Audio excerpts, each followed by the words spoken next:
It happened in 2000 and again in 2016. A presidential candidate lost the popular vote but ended up winning the election because of the Electoral College. Talk of abandoning the Electoral College in favor of a popular vote system has been popping up in the national conversation, so much so that it's become a talking point for a number of Democratic hopefuls, like Massachusetts Senator Elizabeth Warren. We can have national voting, and that means get rid of the Electoral College and everybody. The movement towards a popular vote system is already in the works. 15 states have signed on to the National Popular Vote Interstate Compact, an agreement between states to abandon the winner-take-all system for whichever candidate wins the most votes in their individual states, and instead award every one of their electoral votes to whichever candidate wins the national popular vote. This is not a constitutional amendment, and it does not call for the outright abolition of the Electoral College system. Rather, this compact suggests that the states use their constitutional power under the Electoral College to decide how the electors are appointed.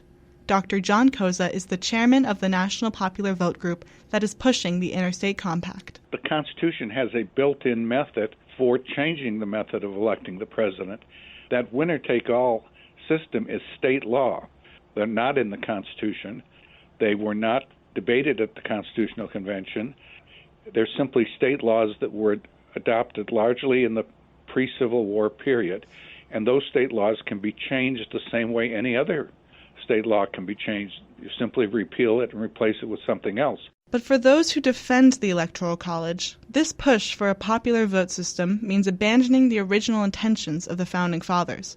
Trent England is the director of the Save Our States initiative. The National Popular Vote Interstate Compact is the absolute worst and most dangerous way to try to change the Electoral College, because it tries to leave the constitutional system in place but manipulate it to produce exactly the opposite kind of system that the founders intended. But what were the original intentions for creating the electoral system we have today? First and foremost, England sees the Electoral College as a vital defense against regionalism, meaning that it prevents a candidate from winning the election solely through the support of a few populous regions of the country. The whole reason we have an Electoral College is to set a higher bar than just the most raw popular votes. The Electoral College says you actually have to win support from across broad sections of the country. You can't be a regional party. You can't be a regional candidate if you want to win the presidency. More specifically, England believes that a popular vote system would sway all the power in elections to large cities. The big cities would dominate because once you rip state lines up from the campaign map, the way that campaigns would organize themselves would be around media markets. And the biggest media markets are centered on the biggest cities. A lot of rural Americans would just be left on the sidelines, and especially people who live in places like I do in Oklahoma. Right? I mean, they already talk about that being flyover country, but we would be a whole lot more flown over in a national popular vote system. But Dr. Koza says that our current system already heavily favors certain regions of the country over others. Almost all the campaign events in the general election in 2016 were in just 12 states. 3/4 of the states and 3/4 of the people of the country are not having their votes solicited by the presidential candidates, which means that governmental policy is skewed towards a handful of these closely divided battleground states. When it comes to regionalism, Koza claims that the notion of the Electoral College forcing candidates to build broad coalitions over different regions of the country isn't based in reality. Well, it certainly doesn't require them to build broad coalitions because they ignore 38 of the 50 states.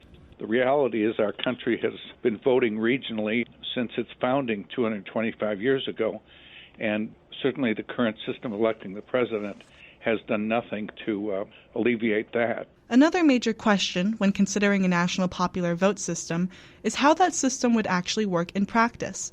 Trent England from the Save Our States initiative argues that the proposed change is impractical for nationwide elections.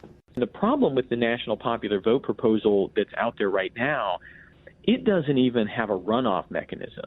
So you could have several different candidates, and you could have the winner be somebody who got, 23% of the vote because everybody else is divided up into even smaller percentages than that. And that's where regionalism and radicalism is really dangerous.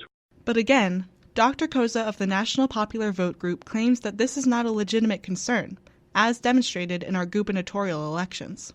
There's no historical reason to think that suddenly we go from a two-party system to a 17-party system. The country has plenty of experience with electing chief executives on the basis of the candidate who gets the most votes. We've had 5,000 governors' elections, and 99% of them, the winner has received over 40% of the vote. Currently, 15 states with a total of 196 electoral votes among them have signed on to the National Popular Vote Interstate Compact. For the compact to have any legal force, that number must reach 270 electoral votes, or a majority of the Electoral College. While it is unlikely that any major change will occur before the 2020 elections, in a time when the legitimacy of our national elections are being called into question, it is unlikely that this debate will end anytime soon. This has been Alexandra Lavin, reporting for Radio America.